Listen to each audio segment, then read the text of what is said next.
कोण आहेत शिवराज मोठेगावकर? झुकेगा नाही साला म्हणणारे मोठेगावकरला कायद्यापुढं झुकावं का लागलं हे आपण पाहणार आहोत. नमस्कार, मी प्रमोद नालावडे. लाईव्ह इंडिया चॅनलमध्ये आपले स्वागत आहे.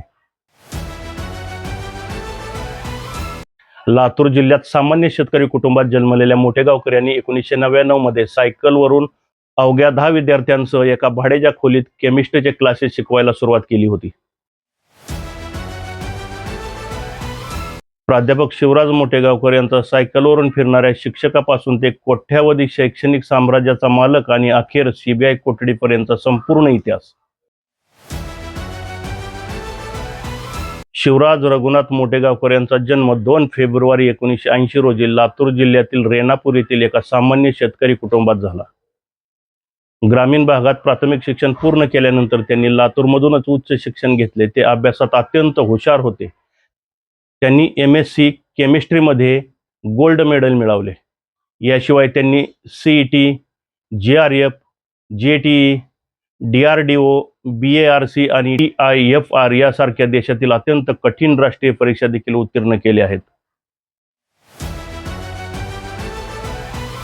अटक झाल्यानंतर सीबीआय तपासातून समोर आलेले 5 मोठे खुलासे आपण पाहणार आहोत. सीबीआयच्या 28 अधिकाऱ्यांच्या पथकाने केलेल्या तपासात अत्यंत धक्कादायक माहिती समोर. मोठेगावकर यांच्या जप्त केलेल्या मोबाईल आणि डिजिटल पुराव्यावरून त्यांना नीट परीक्षेचा मुख्य पेपर परीक्षेच्या आधीच मिळाला असल्याचा संशय आहे. त्यांच्या मोबाईलमध्ये परीक्षेचे प्रश्न आणि अधिकृत उत्तरपत्रिका आढळून आल्याचे सूत्रांचे म्हणणे आहे. तपासादरम्यान अशी शंका व्यक्त केली जात आहे की 23 एप्रिल रोजीच परीक्षेच्या कित्येक दिवस आधी नीट पेपर मोठेगावकर यांना पोहोचलेला होता. गेस्ट पेपर RCC क्लासेसने विद्यार्थ्यांना दिलेल्या सराव पेपरमधील तब्बल 42 प्रश्न थेट नीट परीक्षेत जसे तसे आले होते. हा केवळ अंदाज होता की पूर्वनियोजित कट, याचा शोध सीबीआय घेत आहे.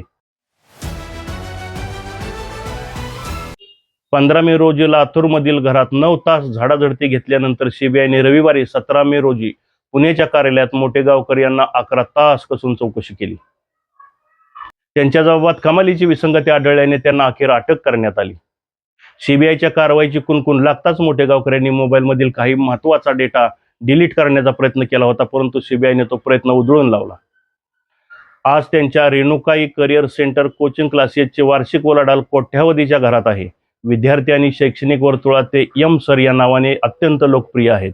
सीबीआयने त्यांचे लॅपटॉप, मोबाईल आणि अनेक डिजिटल दस्तऐवज जप्त केले असून त्या पेपर फुटीच्या रॅकेटमध्ये महाराष्ट्रातील आणि देशातील इतर कोणतेही मोठे चेहरे सामील आहेत का याचा सखोल तपास सुरू आहे. या प्रकरणात आतापर्यंत देशभरातून 10 जणांना अटक करण्यात आली आहे. असेच नवनवीन माहितीपर व्हिडिओ आम्ही घेऊन येत असतो. आमचे व्हिडिओ जर तुम्हाला आवडत असतील तर लाईक, शेअर आणि सबस्क्राईब करा. बेल आयकॉनला दाबायला विसरू नका. धन्यवाद.